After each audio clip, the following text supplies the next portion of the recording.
มีอะไรถูกใจที่ไหนเล่าตัวของเรายังไม่ถูกใจหนา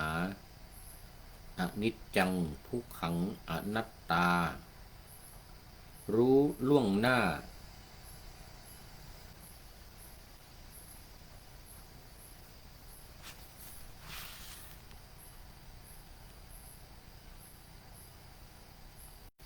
เสียก่อนไม่ร้อนใจรู้ล่วงหน้าเสียก่อนไม่ร้อนใจขอถวายความนอบน้อมแด่พระรัตนตรัยมีพระพุทธเจ้าเป็นต้นขอถวายความเคารพพระมหาเถระพระเถรานุเถระเจ้าคณะพระสังฆาธิการทั่วโลก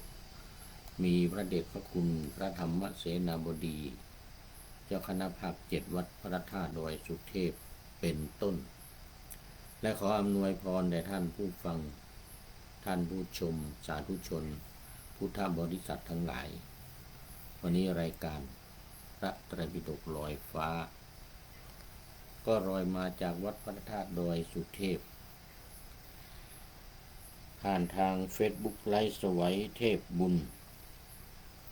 เข้าสู่สถานีวิทยุ5สถานีคือ1สถานีวิทยุพระพุทธศาสนาแห่งชาติและจริยธรรมวัดพระธาตุดอยสุเทพระบบ FM 96 เมกะเฮิรตซ์มีพ่อครูวรรณนามวงพรหมเป็นผู้อำนวยการอาจารย์พระมหาประสิทธิ์ประสาธิโกเป็นหัวหน้าสถานีและอาตมาภาพพระครูปริยัติยานุศาสตร์เป็นผู้บรรยายเป็นประจำทุกวัน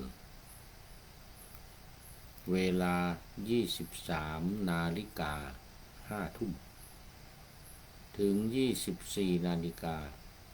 เที่ยงคืนค่อนข้างจะดึก ขออภัยเป็นรายการสุดท้ายของสถานีพอดีรายการนี้จบก็ปิดสถานีโดยอัตโนมัติหัวหน้าสถานีที่เปิดรายการนี้ก็พอเปิดเสร็จก็ไปพักผ่อนเพราะว่าพอมันหยุดจบแล้วมันก็สถานีวิทยุก็ปิดโดยอัตโนมัติตั้งไว้ตั้งการเปิดการปิดเอาไว้เพราะว่าตื่นเช้าตี 4ท่านก็ต้องรีบตื่นขึ้นมาเปิดสถานีอีกแล้วตี 4 ครึ่งมันก็ต้องไปนอนพักผ่อนเอาแรง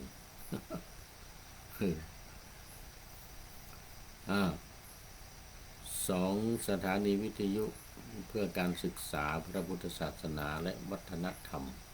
วัดฝายหินตำบลสุเทพอำเภอเมืองจังหวัดเชียงใหม่มีพระครูสมุวิสุวัตวรกิจโจเป็นเจ้าอาวาสวัดฝายหินแล้วก็เป็นผู้อำนวยการสถานีวิทยุ3 สถานีวิทยุคลื่นสีขาวชาวประชาวัดปากทางเจริญอำเภอดอยหล่อจังหวัดเชียงใหม่มีพระครูอภิวัฒนวิกรมรองเจ้าคณะอำเภอดอยหล่อเป็นผู้อำนวยการ4 สถานีวิทยุชุมชนคณะสงฆ์อำเภอฝางจังหวัดเชียงใหม่วัดพระพุทธบาทอุดมหรือน้ำบ่อสาวามีพระเดชพระคุณหลวงพ่อพระครูสุจิตตานุรักษ์หลวงพ่อเจ้าคณะอำเภอฝางเป็นผู้อำนวยการและ5 สถานีมจร.วิทยาลัยสงฆ์นครลำปางมีอาจารย์จีรศักดิ์ปันรำเป็นผู้อำนวยการทั้ง4 สถานีหลังนี้ออกอากาศเวลาเดียวกันเวลา 8-9 นาฬิกา วันจันทร์ถึงวันศุกร์ก็ขอโมทนากับทุกสถานีไว้ณที่นี้เป็นอย่างยิ่งเอาแล้วก็ขอต้อนรับคุณโยม FC ตัวจริงจิระปรียาโยมป้อมโอ้นี่นึกว่าดึกแล้วจะไม่มีใครแล้วนะเนี่ยจะพูดให้เขียดฟังเขียดก็หลับหมดแล้ว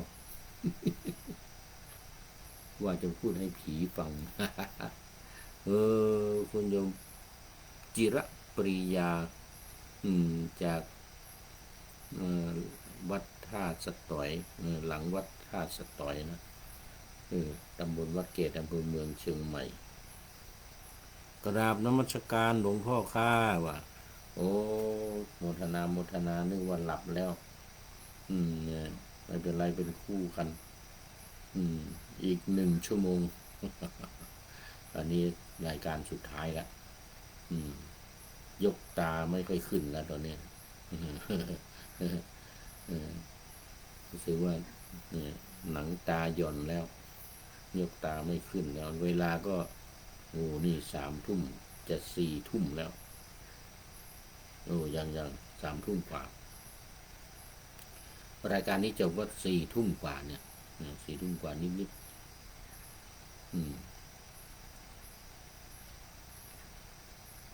เป็น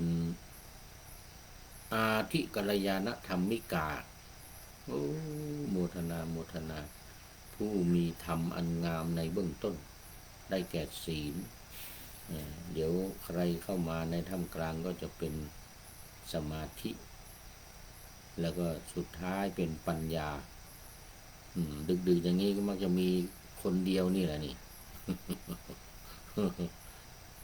คนเดียวนี่แหละ FC ตัวจริงวัดพระธาตุดอยสุเทพก็หลับหมดแล้ว 2 ทุ่มก็หลับกันหมดแล้ววัดพระธาตุดอยสุเทพนี่นะมีแต่ผู้พูดนี่แหละอยู่ดึกดื่นค่อนคืนนี่นะบางทีก็ตี 1นะเพราะว่ามันนอนไม่หลับก็ลุกมาจัดรายการ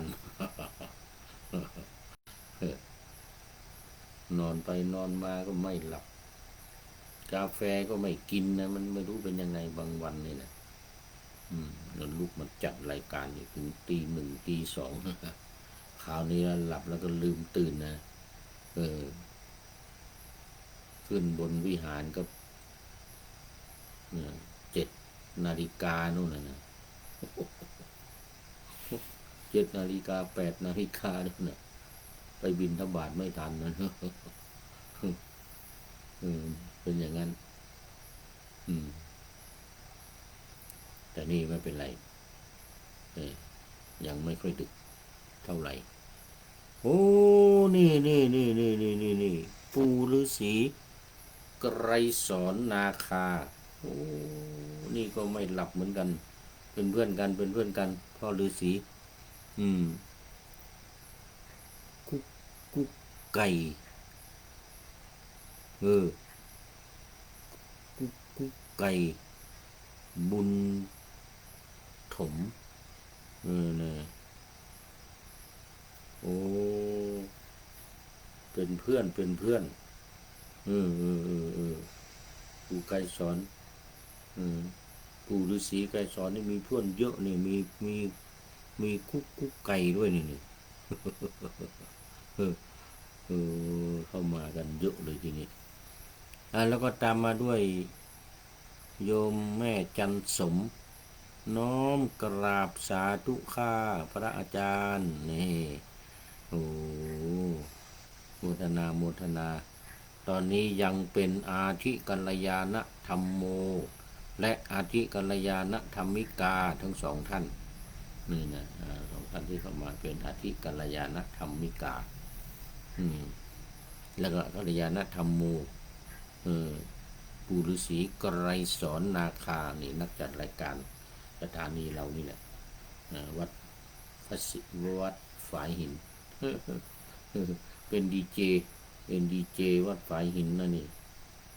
ก็นาน กไรสอนนาคานี่นะเป็นมคณายกวัดเชียงยืนเป็นผู้จาร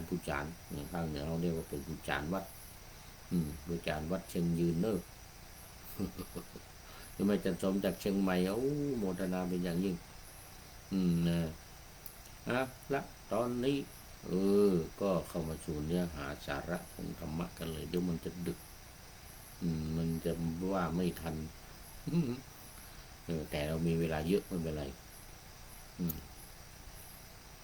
เรามีเวลา55 นาที55 นาทีเหลือเฟือเลย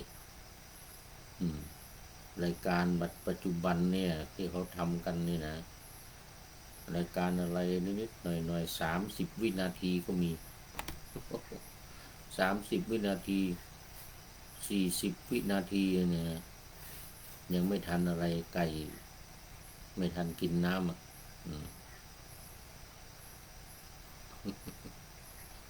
ไก่ลงไปกินน้ำปุ๊บยังไม่ทันจบแล้วแล้วคนรุ่นใหม่เด็กๆนี่ก็สมาธิสั้นแต่ฟังรายการเป็น30 นาที1 ชั่วโมงอย่างที่ไม่มีหรอกไม่ไหวมาปุ๊บปั๊บดูว่าแบบ30 วินาที50 วินาทีเนี่ยก็มีอยู่ต้องเห็นใจคนปัจจุบันนี้สมาธิสั้นนะสมาธิสั้นรายการยาวๆนี่ก็ว่าไว้เผื่อไว้อย่างนั้นแหละใครเข้ามาตอนไหนก็ฟังได้บางทีมาตอนต้นบางทีมาตรงกลางบางทีก็มาในตอนท้ายๆอย่างนี้นะก็ฟังกันได้เผื่อไว้เอานิดเดียวนะคนฟังไม่ทันรู้เรื่องอะไรมาวันนี้มงคลที่29วันนี้นะมงคลที่29เมื่อวานนี้28ความเป็นคนว่าง่ายวันนี้มงคลที่29กา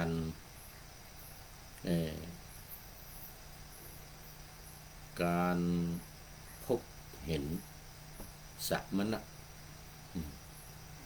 คือนักบวชนี่แหละสมณะไหนก็ไม่ใช่หมายถึงนักบวชอย่างเดียวคนอื่นๆทั่วไปก็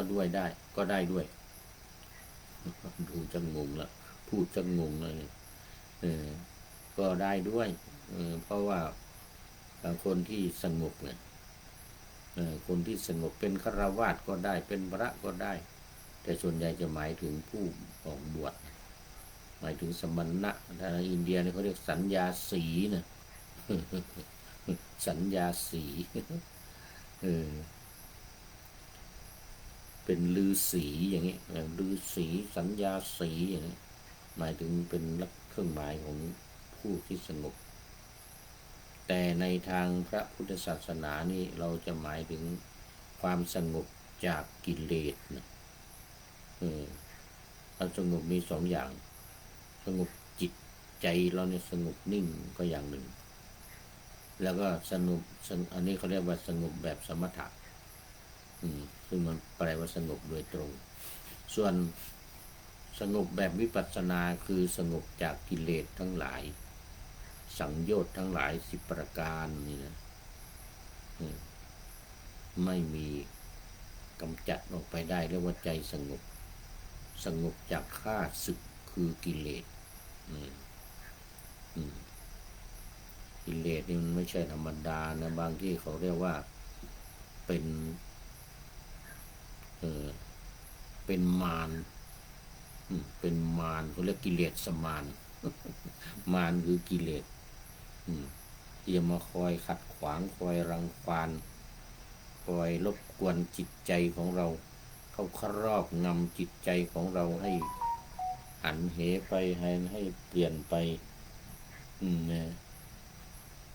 ในทางที่ผิดในทางที่ไม่ดีนี่เขาเรียกว่าเป็นกิเลสมารดังนั้นการสงบ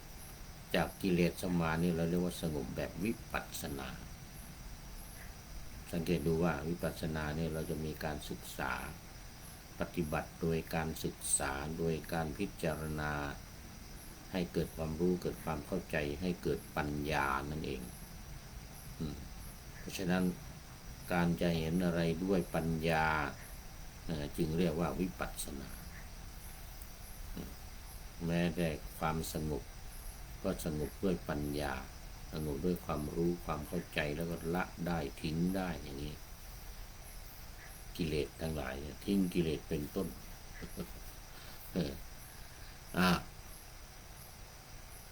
โยมแม่จันทร์ชมบอกว่าน้อมกราบสาธุข้าพระอาจารย์นะโอ้ดีใจวันนี้นึกว่าจะพูดให้ผีฟังแล้วนะไม่มีใครเข้ามาให้ผีฟังเขียดก็ร้องเป็นบางครั้งป๊อปแป๊บแต่ว่าตอนนี้ไม่ได้เปิดหน้าต่างเสียงก็คงไม่เข้ามาเสียงไม่เข้ามามันจะมีอยู่นี่ยังมีเขียดยังไม่หลับกบเขียดมันก็หลับดึกเหมือนกันนะเป็นเวลาของมันแค่นั้นแต่ถ้าจัดตอนดึกนี่ไม่มีเสียงเขียดเสียงนกอะไรตอนนี้นกหายไปแล้วจักรจั่นเรไรก็หลับหมดแล้วตอนนี้มาการพบเห็นสมณะเอตัมมังคารมุตตมังเป็นมงคลอันสูงสุดก็เรียกว่าสัมมนานันจะทัศนังการเห็นและการเห็นสมณะอย่างพระพุทธเจ้าเนี่ยตอนออกบวชใหม่ๆก็ยังไม่เป็นพระพุทธเจ้านะยังไม่เป็นพระอะไรโคดมนะยังเป็นฤาษีก็บวชตามลัทธิศาสนาพราหมณ์เนี่ยสมัยนั้นคือเป็นผู้สงบแสวงหาความสงบแล้วก็ทำตัวสงบสงเงียมนี่เขาเรียกว่าผู้สงบการได้เห็นผู้สงบนี่เป็นมงคลยังไงเรามาดูกันว่านี่นะมงคลที่29เนี่ยคือการเห็นสมนานันจะทัศนังซึ่งหมายถึงบรรพชิตผู้สงบระงับกิเลสหรือนักบวชผู้ประพฤติดีปฏิบัติชอบมีกายวาจาและใจที่สำรวมเรียบร้อยไม่ใช่สมณะประเภทอื่นสมณะประเภทอื่นไม่ว่าจะเป็นฤาษีชีไพรหรือจะเป็นนักบวชทั้งหลายห่มผ้าสีดำสีแดงอะไรก็ตามบางทีเปลือยไม่นุ่งผ้าก็ตามไม่ได้หมายถึงสมณะในความหมายนี้ความหมายในพระพุทธศาสนาหรือมงคลของพระพุทธเจ้านี่จะหมายถึงสมณะที่สงบกิเลสทั้งหลายสามารถลบล้างหักล้างกิเลสทั้งหลายให้หมดไปจากใจอย่างนี้เรียกว่าสงบเรียกว่าสมณะเราเรียกว่าสมณะถ้าไม่สงบใจแต่ร่างกายเนี่ยห่มผ้ากาสาวพัดดูด้วยความสงบสงเงียมเดินเรียบร้อยก็ยังพอเป็นสมณะทางภายนอกสมณะทางร่างกายแต่ในความหมายของธรรมะในพุทธศาสนาหรือมงคลที่ว่าเป็นสมณะเนี่ยจะหมายถึงผู้ที่มี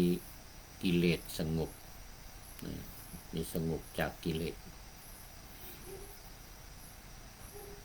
ความหมายและการพบเห็นสมณะคือคำว่าสมณะในที่นี้หมายถึงผู้สงบจากบาปจากบาปเนี่ยและกิเลสการได้พบเห็นท่านถือว่าเป็นมงคลเพราะเหตุผลคือ 1. เป็นต้นแบบที่ดีการเห็นความสำรวมทำให้จิตใจเกิดความเลื่อมใสศรัทธาและอยากทำความดีตามอันนี้เรียกว่า เห็นสมณะตัวอย่างเช่นพระสารีบุตรได้เห็นพระอัสสชิที่กำลังเดินพิธีบาตสงบเสงี่ยมเรียบร้อยก็เดินตามไปขอฟังธรรมอย่างนี้นะอันนี้เรียกว่าเห็นสมณะที่ไม่ฟุ้งซ่านมีกิเลสสงบระงับไม่ว่าจะเป็นราคะความใคร่โลภะความโลภโทสะความโกรธโมหะความหลงอะไรก็ไม่แสดงออกไม่มีหรือจะมีในใจก็ไม่รู้นะแต่ว่ามีความสงบจากกิเลสทั้งหลายเหล่านี้เรียกว่าสมณะนะสองได้เข้าใกล้กัลยาณมิตรนำไปสู่การเข้าไปพบปะสนทนาและฟังธรรมะอันประเสริฐอันล้ำเลิศอันนี้เรียกว่าการได้เข้าใกล้กัลยาณมิตรอย่างพระพุทธเจ้าเป็นต้นเป็นผู้ที่ประเสริฐมีความเมตตากรุณามุทิตาอุเบกขาอยู่ในตัวพร้อมอย่างนี้เรียกว่ากัลยาณมิตรซึ่งจะทำให้คู่สนทนาเราเนี่ยได้ฟังธรรมได้ฟังธรรมะอันจะเป็นประโยชน์เมื่อนำไปปฏิบัติก็จะอำนวยผลให้อย่างสมบูรณ์อย่างเต็มที่นี่ข้อที่สามข้อที่สองข้อที่สามสร้างบุญกุศลจิตใจที่ผ่องใสจากการเห็นผู้มีศีลย่อมนำความสุขและความเจริญมาสู่ตนเพราะอะไรเพราะว่าเมื่อแม้แค่ว่าได้เห็นในจิตใจก็ไปในคุณงามความดีแม้แต่ว่าการเดินการเหินที่สงบเสงี่ยมเรียบร้อยนี่นะก็เรียกว่าเป็นคุณสมบัติเป็นการสร้างบุญกุศลจิตใจก็จะผ่องใสไปตามแต่สิ่งที่เป็นไปนั้นก็จะทำให้เกิดความสุขเกิดความเจริญอย่างยิ่ง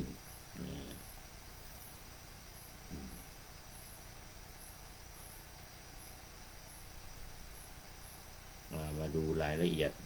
มงคลที่29นี้หน่อย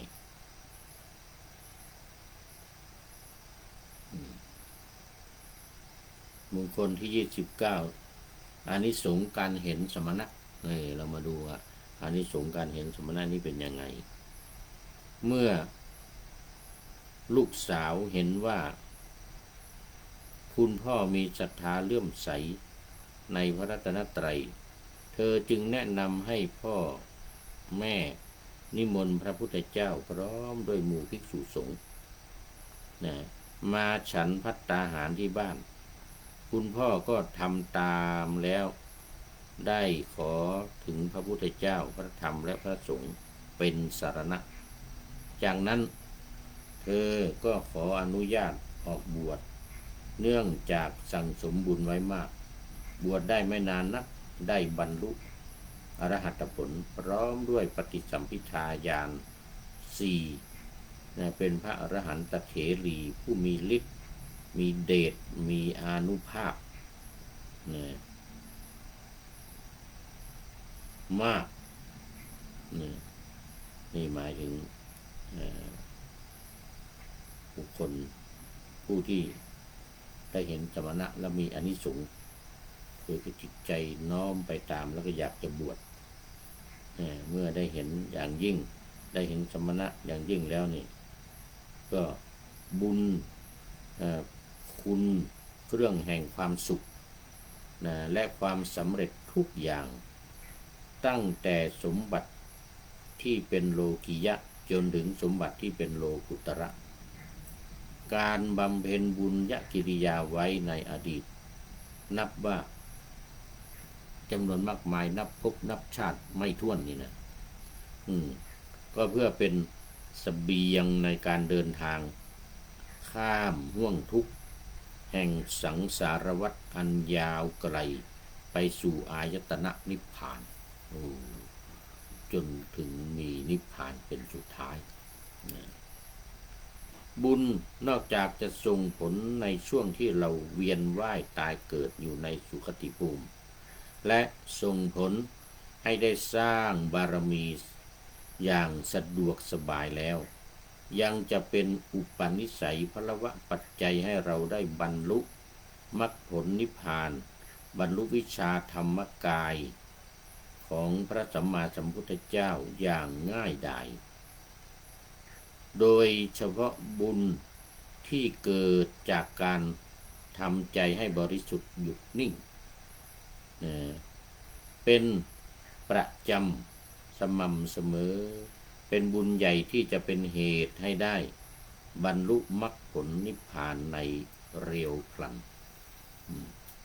อันนี้เรียกว่าดูสมณะเห็นผู้ที่มีความสะอาดผ่องใสหมดจดเป็นผู้ที่ไม่มีกิเลสแปดเปื้อนกิริยาอาการสงบเสงี่ยมเรียบร้อยอย่างนี้เป็นต้นพระพุทธเจ้าก็ได้ตรัสไว้ในมงคลสูตรว่าสมณานันจะทัศนังเอตัมมังคารมุตตมังการได้เห็นสมณะเป็นมงคลอย่างยิ่งสมณะก็คือผู้ที่ผู้รู้ผู้สงบไม่ใช่ผู้ธรรมดาแต่หมายถึงบรรพชิตที่ได้บำเพ็ญสมณธรรมฝึกฝนอบรมตนเองให้ถึงพร้อมด้วยศีลสมาธิและปัญญานี่เรียกว่าทั้งอาทิกัลยาณังมัชเชกัลยาณังปริโยสานกัลยาณังด้วยทั้งสามอย่างนี่นะเป็นไปด้วยกันจนกระทั่งมีกายวาจาใจสะอาดบริสุทธิ์สงบจากบาปอกุศลทั้งปวงดำรงตนอยู่บนเส้นทางของพระนิพพานผู้ที่ได้พบเห็นสมณะถือว่า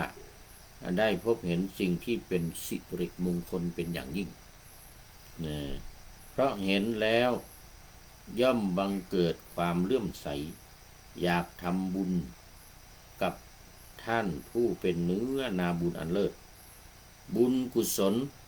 ย่อมส่งผลให้ประสบความสุขความเจริญในชีวิตแม้ละโลกไปแล้วละโลกนี้ไปแล้วก็เป็นเหตุให้ได้ไปสวรรค์และไปนิพพานเป็นที่สุดอย่างน้อยๆได้ไปสวรรค์นิพพานอาจจะยากหน่อยแต่ก็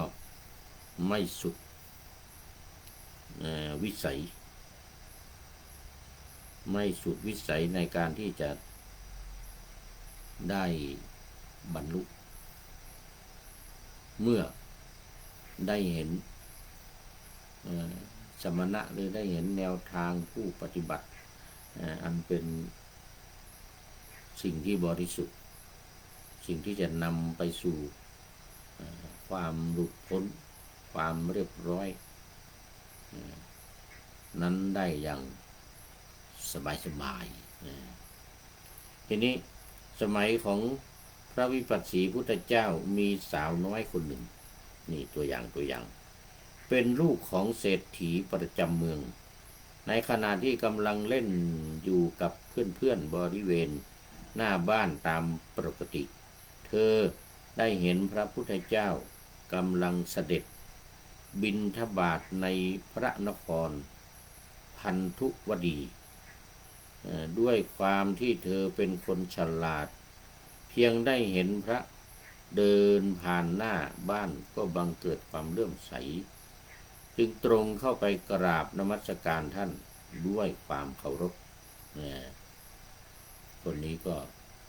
ไม่ใช่ใครคือนางวิสาขาตอนเป็นเด็กตอนเป็นเด็กแล้วในขณะที่ความเคารพมีเธอสังเกตเห็นว่ายังไม่มีผู้ใดถวายภัตตาหารเลยจึงนำเอาขนมและขนมของตนเองนี่นะถวายลงในบาตรจนเต็มด้วยจิตที่เลื่อมใสในพระพุทธเจ้า และการทำบุญถูกเนื้อนาบุญในครั้งนั้นทำให้ได้ไปบังเกิดในสวรรค์ชั้นดาวดึงส์ครองความเป็นเทพพนารีคือเป็นพระมเหสีของท้าวสักกะเทวราชซึ่งถึง36 ครั้งเมื่อได้อัตภาพของความเป็นมนุษย์ได้เป็นมเหสีของพระเจ้าจักรพรรดิ50 ครั้งโอ้นางวิสาขาเรานี่นะเธอปรารถนาสิ่งใดสมหวังในทุกเรื่องตลอดชีวิตของการเวียนว่ายตายเกิดในสังสารวัฏเธอไม่เคยตกไปในอบายภูมิเลยจะวนเวียนอยู่แต่ในสุคติภูมิเท่านั้นไม่ไปนรกไม่ไปอเวจีไม่ได้ไปเป็นเปรตวิสัยเป็นเปรตที่ค่อนข้างจะลำบากอะไรไม่มีนะเมื่อถึงภพชาติสุดท้ายในสมัยพระสัมมาสัมพุทธเจ้าของเราเธอได้มาเกิดในสกุลพราหมณ์ชื่อโลหินีในเมืองเวสาลี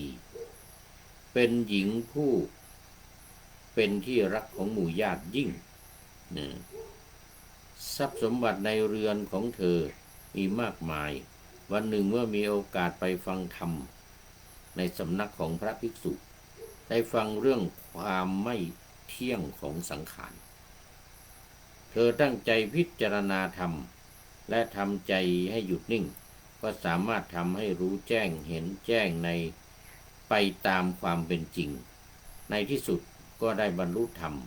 เป็นโสดาบันบุคคลเป็นโสดาบันบุคคลเมื่อกลับมาที่บ้านก็ไม่ปรารถนาที่จะอยู่ครองเรือนอีกต่อไปเพราะเห็นว่า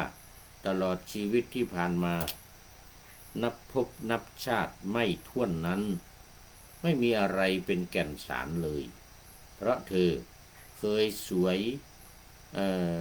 เป็นคนสวยงามแล้วก็เสวยความเป็นใหญ่ทั้งมนุษย์สมบัติสวรรค์สมบัติและนิพพานสมบัติอันเลอเลิศอันเลอเลิศ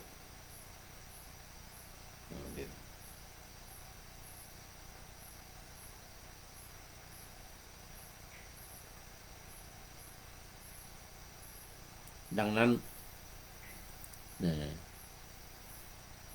ความที่เธอได้บรรลุธรรมขั้นโสดาบัน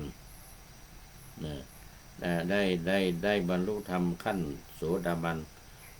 เพราะการเห็นสมณะในครั้งนั้นและได้บำเพ็ญบุญโดยสรุปเนื้อหาสาระโดยสรุปเนื้อหาสาระ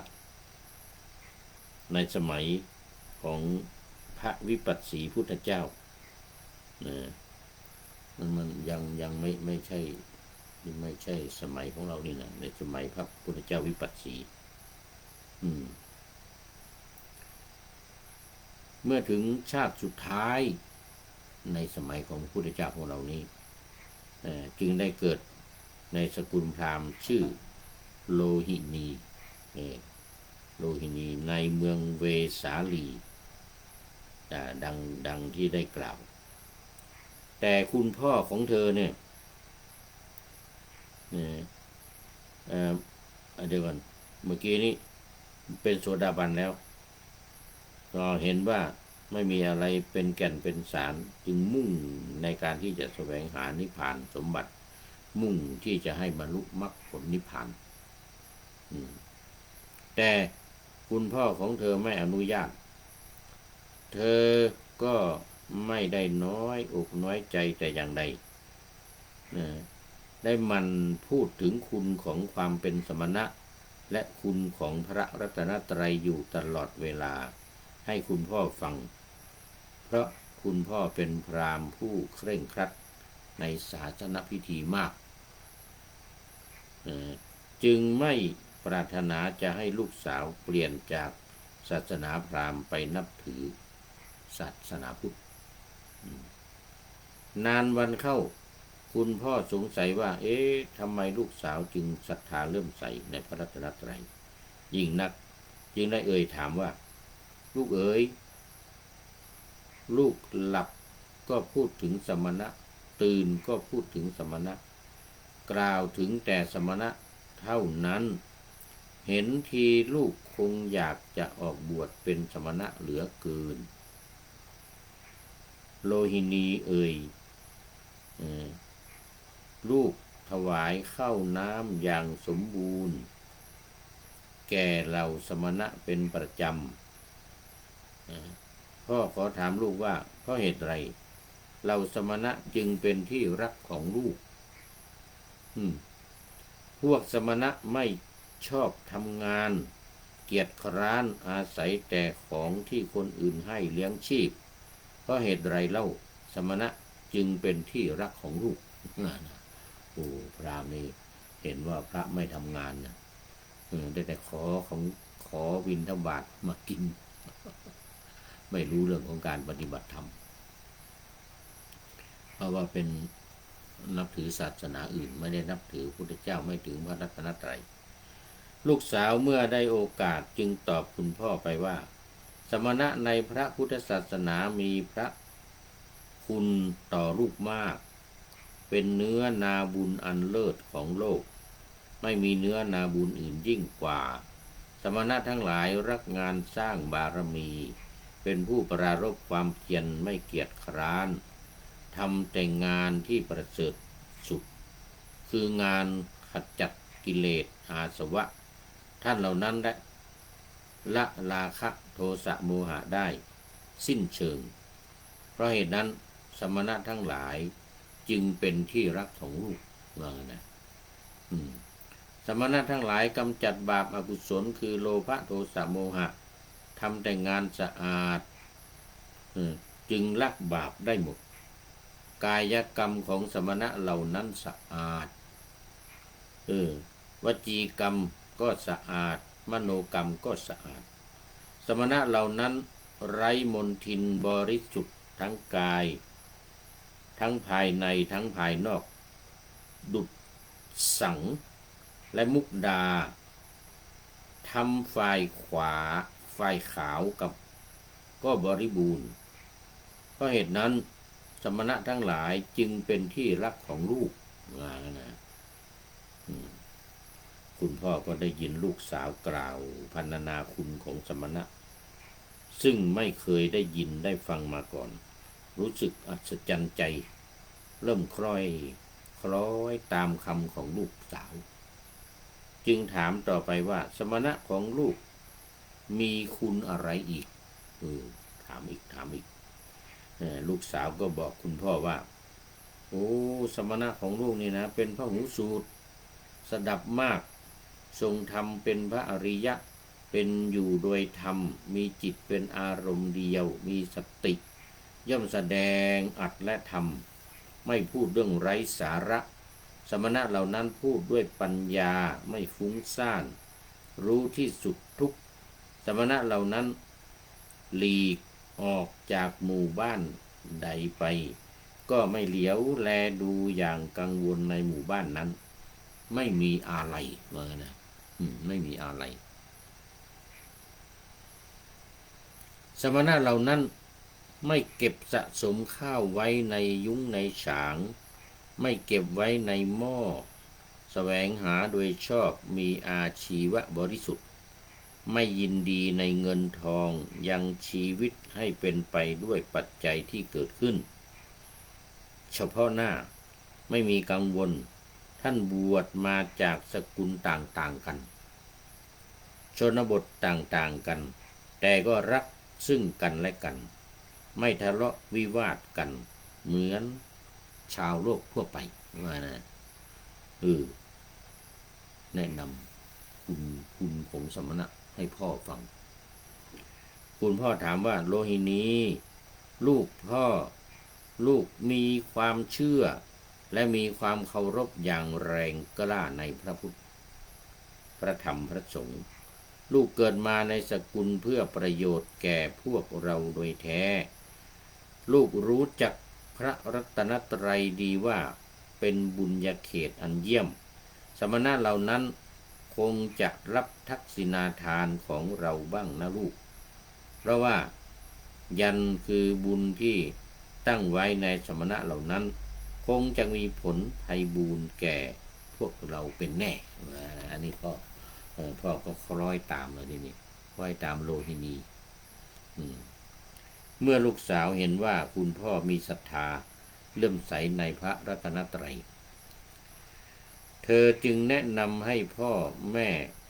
นิมนต์พระพุทธเจ้าพร้อมด้วยหมู่ภิกษุสงฆ์มาฉันภัตตาหารที่บ้าน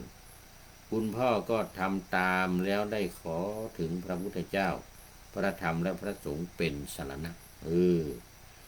เป็นสรณะจากนั้นเธอก็ขออนุญาตออกบวชเนื่องจากสังคมบุญสั่งสมบุญไว้มากบวชได้ไม่นานนักได้บรรลุอรหัตผลพร้อมด้วยปฏิสัมภิทาญาณทั้งสี่เป็นพระอรหันตเถรีผู้มีฤทธิ์มีเดชมีอานุภาพมากอันนี้ก็คือประวัติของโลหินีเราจะเห็นว่าอานิสงส์ที่เกิดจากการเห็นสมณะนั้นไม่ใช่เรื่องเล็กๆน้อยๆเลยพระพุทธองค์ถึงตรัสว่าเป็นมงคลซึ่งน่าจะนำความสุขความเจริญมาให้เพราะความเริ่มใสนี้บุญก็เกิดขึ้นอย่างมากมายมหาศาลถ้ามันเข้าไปหาไปฟังธรรมจากท่านมันบำรุงท่านด้วยจตุปัจจัยและประพฤติธรรมตามที่ท่านสอน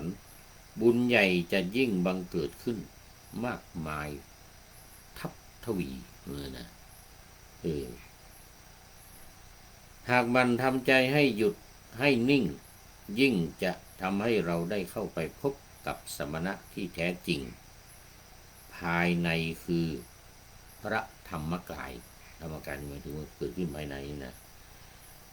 ที่เป็นพระแท้ในตัวหากเราปรารถนาอยากพบสิ่งที่เป็นมงคลที่เป็นที่พึ่งที่ระลึกของเราได้ตลอดไปก็ต้องอาศัยใจที่หยุดนิ่งอย่างเดียวเท่านั้นหยุดใจให้ถูกส่วนจึงจะได้พบกับสมณะที่แท้จริงเรียกว่าสมณานันจะทัศนังเอตัมมังคารมุตตมังคือการเห็นสมณะเป็นมงคลอย่างยิ่งดังนั้นให้ทุกท่านมันทำใจให้หยุดนิ่งจนกว่าจะเข้าถึงสมณะภายในคือพระธรรมหรือธรรมกายอันทุกคนปรารถนาพระธรรมเทศนาโดยพระราชภาวนาวิสุทธิชัยบูรณ์ธรรมชโยโลหินีเถรีคาถาเล่มที่54หน้า372นะอันนี้ก็พระราชภาวนาวิสุทธิ์โดยหลวงพ่อชัยบูรณ์ธรรมชโยของวัดธรรมกายแต่ตอนนี้ก็ถูกทอดยศลดอำนาจหมดแล้วก็พ้นจากอายุความของคดีที่เกิดขึ้นนะคืออายุความคือคดีที่เกิดขึ้นเมื่อ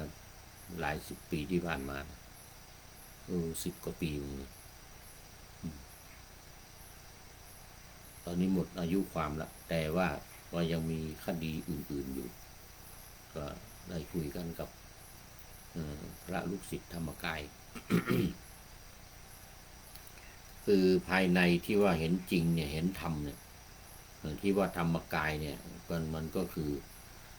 ส่วนที่เป็นกรัชกายส่วนที่เป็นธรรมมันบริสุทธิ์ปราศจากราคะโทสะโมหะปราศจากกิเลสที่จะเข้ามายั่วยวนยั่วยุทั้งหลาย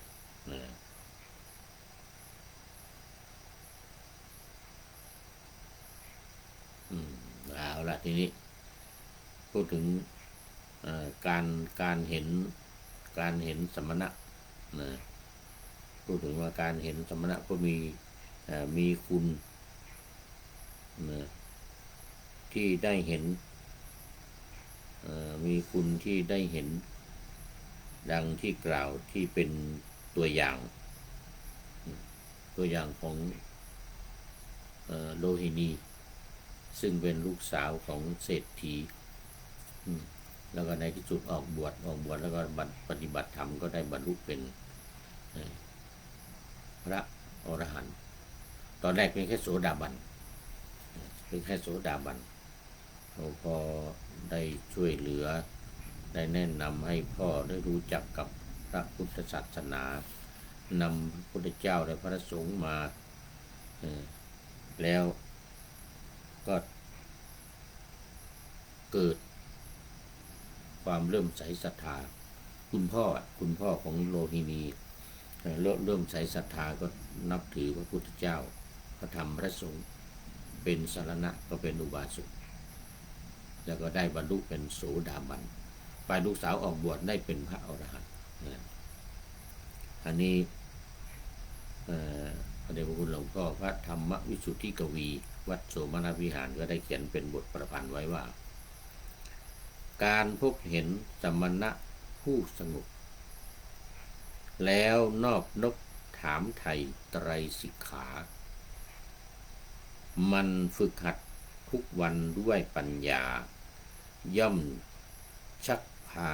จิตตรงมงคลมีอันนี้ก็คือไตรสิกขาก็คือศีลสมาธิปัญญานี่แหละเหมือนคติธรรมที่ให้กับFC ทั้งหลายที่เข้ามาในรายการของเรานี่นะมาเบื้องต้นเป็นอาทิกัลยาณะหนึ่งเป็นศีลมาที่สองเป็นมัชเชกัลยาณะธรรมเป็นสมาธิแล้วก็สุดท้ายเป็นปัญญาศีลสมาธิปัญญานี่เองที่ท่านบอกว่าถามไทยไตรสิกขามันฝึกหัดทุกวันด้วยปัญญาย่อมชักพาจิตตรงมงคลมีอันนี้ก็โมทนาขอบคุณพระเดชพระคุณหลวงพ่อเป็นอย่างยิ่งที่ได้ให้บทประพันธ์เกี่ยวกับว่าการเห็นสมณะทีนี้คำว่าสมณะถ้าแปลตรงตัวนี่นะก็จะได้ใจความว่าผู้สงบหมายถึงผู้ที่อยู่ในสมณเพศคือบวชเป็นพระหรือบวชเป็นฤาษีชีไพรทั้งหลายเหมือนพระพุทธเจ้าตอนที่เสด็จออกบวชใหม่ๆใช้เวลาตั้งแต่อายุที่29ถึง35จึงได้บรรลุธรรมใช้เวลาเท่าไหร่6 ปีบำเพ็ญ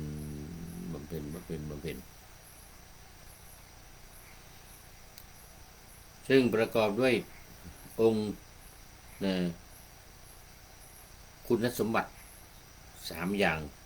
โดยย่อก็คือ1ต้องสงบกาย2ต้องสงบวาจา3ต้องสงบใจก็คือกายวาจาใจกายกรรม3วจีกรรม4มโนกรรม3กายวาจาและก็ใจคือมีความสำรวมในการกระทำทุกอย่างรวมถึงกิริยามารยาทตามหลักศีลธรรมด้วย2ต้องสงบวาจาก็คือการพูดจาให้อยู่ในกรอบของความพอดี มีความสุภาพสงบเสงี่ยมในคำพูดและภาษาที่ใช้เป็นไปตามข้อปฏิบัติประเพณีและวัฒนธรรมอันดีงาม 3. ต้องสงบใจก็คือการทำใจให้สงบปราศจากกิเลสครอบงำไม่ว่าจะเป็นโลภโกรธหลงหรือสังโยชน์ทั้ง10ประการมีสักยทิฏฐิเป็นต้นอวิชชาเป็นที่สุดเพราะฉะนั้นตั้งมั่นมุ่งมั่นในสมาธิและภาวนาเป็นหลักนั่นก็คือไตรสิกขาที่ว่านี่แหละศีลสมาธิและปัญญาการได้เห็นสมณะที่อยู่การได้เห็นสมณะมีอยู่ดังนี้ 1. เห็นด้วยตาความหมายก็ตรงตัวดีการเห็นจากการสัมผัสด้วยสายตาของตนเองแล้วมีความประทับใจในความสำรวมในกายที่ได้พบได้เห็น 2. เห็นด้วยใจเนื่องจากความสำรวมกายวาจาใจของสมณะจะช่วยให้โน้มน้าวจิตใจของเรานี่ให้โอนอ่อนผ่อนตามและรับฟังหลักธรรมคำสอนด้วยใจที่ยินดียิ่งนี่นั่นก็หมายถึงการเปิดใจเราได้เปิดใจของเราเนี่ยให้สมณะได้ชี้นำแนวทางในการปฏิบัตินั่นเองเหมือนนางโลหินีเจ้าหญิงโลหินีจนกระทั่งได้ออกบวชแล้วก็ได้บรรลุธรรมเป็นพระอรหันต์ 3. เห็นด้วยปัญญาเห็นด้วยตาเห็นด้วยใจแล้วเห็นด้วยปัญญาหมายถึงการรู้การใช้ปัญญาใคร่ครวญพิจารณาในการสัมผัสและการเข้าถึงและรับรู้ถึงคำสอนของสมณะผู้นั้นและรู้ว่าท่านเป็นผู้ตั้งมั่นอยู่ในศีลธรรมอันดีงามที่แท้จริงนี่อันนี้เป็นลักษณะหรือคุณสมบัติคุณสมบัติของสมณะคือผู้ที่จะได้เห็นสมณะเนี่ยการได้เห็นเนี่ย 1. เห็นด้วยตา 2. เห็นด้วยใจและ 3. เห็นด้วยปัญญาเห็นด้วยปัญญานี่จะค่อนข้างจะละเอียดหน่อยโอ้ตอนนี้ขอต้อนรับอันนี้อะไรนี่ปริโยสานะกัลยาณธรรมโมครับผมท่านในวรรณเรศจิตลักเข้ามาแล้วปริโยสานะกัลยาณธรรมโมอันนี้โอ้นี่น่าจะก็โอ้นอนดึกเหมือนกันนี่ยังหรือยังไม่นอนหรือว่าตื่นกำลังตื่นขึ้นมาโอ้โมทนาท่านในพลปริโยสานะกัลยาณธรรมโมเห็นสมณะสุดยอดครับพรหมนะเห็นสมณะวันนี้มงคลที่29มงคลที่29สมนานันจะทัศนังสุดยอดเลยการเห็นสมณะอันนี้มาดูหลวงพ่อพระธรรมวิสุทธิกวีวัดพิจิตรทิตวันโนวัดโสมนัสวิหารเมื่อกี้ที่ให้บทประพันธ์มาท่านก็ได้แนะวิธีอีกว่าเมื่อเห็นสมณะแล้วเนี่ยจะต้องทำอย่างไรควรจะทำยังไงวะนะอันนี้บอกว่ามีแนะวิธีก็คือ1ต้องเข้าไปหาคือเข้าไปขอคำแนะนำชี้แนะจากท่านหรือให้ความเคารพต่อท่านโอ้นี่เหมือนกับท่านพระสารีบุตรสมัยพบกับ ท่านพระอัสสชิเลยนะเนี่ยท่านในพลธรรมสารีบุตรเห็นพระอัสสชิเดินสงบเสงี่ยมเรียบร้อยก็ตามไปขอฟังธรรมขอแสดงธรรมสองต้องเข้าไปบำรุงช่วยเหลือคือการช่วยเหลือท่านในโอกาสอันควรเพื่อแบ่งเบาภาระของท่านสามต้องเข้าไปฟังคือการรับฟังคุณธรรมหลักคำสอนของท่านมาไว้เป็นแนวทางในการแก้ไขปัญหาชีวิตนี่ควรทำก็ได้คุณหลวงพ่อได้ให้คำแนะนำไว้สี่มันระลึกถึงท่านคือการระลึกถึงความดีที่ท่านดีมีแล้วนำมาเป็นตัวอย่างกับตัวของเราเหมือนกันระลึกถึงพระรัตนตรัยนะพระพุทธพระธรรมพระสงฆ์เอามาเป็นตัวอย่างมาเป็นแบบอย่างให้กับตัวเองสุดท้ายข้อที่ห้ารับฟังรับปฏิบัติคือการรับคำแนะนำของท่านมาปฏิบัติทำตามเพื่อให้เกิดผลครั้นเมื่อติดขัดก็ใคร่ที่อยากจะแก้ไขเพื่อให้รู้จริงเห็นจริงตามนั้นอันนี้เป็นข้อแนะนำของพระเดชพระคุณหลวงพ่อพระธรรมวิสุทธิกวีวัดโสมนวิหารตอนหลังมานี่ก็ได้ข่าวว่าเป็นสมเด็จ เป็นสมเด็จไปเรียบร้อยแล้ววัดโสมนวิหารแต่อายุมากแล้วเอาแล้ววันนี้พอสมควรแก่เวลามีหลายแง่หลายมุมเกี่ยวกับสมณะดังบทประพันธ์ของพระเดชพระคุณหลวงพ่อว่าพระธรรมวิสุทธิกวีนะสมัยเป็นพระธรรมวิสุทธิกวีการพบเห็นสมณะผู้สงบแล้วนอบนบถามไถ่ไตรสิกขานี่สำคัญมากมันฝึกหัดทุกวันด้วยปัญญาย่อมชักพาจิตตรงมงคลมี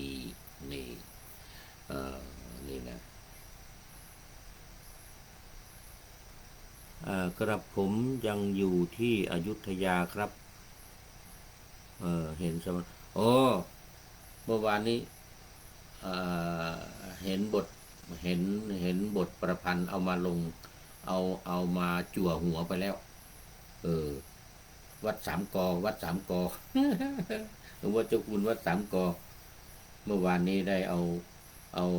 บทประพันธ์ของท่านนายพลมาลงมาจั่วหัวไปแล้วเป็นข้อคิดไปไม่รู้รายการอะไรที่ผ่านมาวัดสามกอนะหลวงพ่อเจ้าคุณวัดสามกออำเภอเสนาชาวเสนาสาธุการว่างั้นนะท่านนายพลว่าชาวเสนาสาธุการตอนนี้ยังอยู่เสนานะยังอยู่อำเภอเสนาจังหวัดพระนครศรีอยุธยาสุขีโหนตุนิรันตรังครับผมว่างั้นนะสาธุกราบขอบพระคุณหลวงพ่อครับจั่วหัวไปเมื่อวานนี้ลืมไปละรายการอะไรนะดีมากเลยท่านเป็นที่พึ่งของญาติโยมสาธุชนแล้วก็ให้ทุนมอบทุนให้ทุนการศึกษาเอื้อเฟื้อแผ่เมตตาดีมากหลวงพ่อเจ้าคุณเอาละวันนี้หมดเวลาท่านนายพลก็เป็นท่านสุดท้ายเข้ามาสู่ในรายการเส้นชัยของรายการในวันนี้หมดเวลาพอดีมีข้อคิดท้ายรายการวันนี้ได้จากพระพรหมบัณฑิตนี่อดีตอธิการบดีท่านนายพลมจรวัดปริยวงศาวาสท่านอธิการบดีเราพระพรหมบัณฑิตวันนี้ท่านเทศประจำวันพระแล้วก็มีบทประพันธ์จำได้ว่าอันหนึ่งว่า มีอะไรถูกใจที่ไหนเล่าว่ากันนะ ตัวของเรายังไม่ถูกใจหนาอนิจจังทุกขังอนัตตารู้ล่วงหน้าเสียก่อนไม่ร้อนใจนะโอ้เทศเป็นตุเป็นตะเลยนะเทศประจำวันพระวันนี้จากคติธรรมวาทธรรมพระพรหมบัณฑิตโอ้กราบขอบพระคุณพระเดชพระคุณหลวงพ่อพระพรหมบัณฑิตอดีตอธิการบดีมจรมาเป็นอย่างยิ่งนะเอาละขอ เดี๋ยวนี่รายการอะไรนี่โอ้ขอนำพระไตรปิฎกลอยฟ้าไปจากผู้ฟังทั้งหลายในโลกล่าวันต่อไปจะได้จรย้อนกลับมาสู่สถานีใหม่ให้ท่านฟังอย่าลืมเปิดวิทยุหรือเครื่องรับโทรศัพท์โมบายคอมพิวเตอร์ผัง YouTube เฟซเพจไลน์ให้ดังๆเพื่อชมฟังรายการวันต่อไป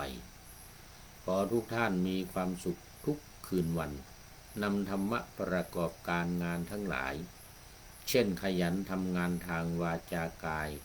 ใจขวนขวายกิจการงานนานาบำเพ็ญสาธารณประโยชน์เว้นสิ่งที่มีโทษโหดเยี่ยงสาประกอบแต่กรรมดีมีราคาแสวงหาเงินทองครองใจคนเสียสละภาระทรัพย์นับมากน้อยไม่ให้ล้านก็ให้ร้อยไม่ด้อยผลเอื้อคนรวยช่วยคนยากฝากคนจนให้ทุกคนเท่ากันมากตรฐานเดียวขอเจริญพร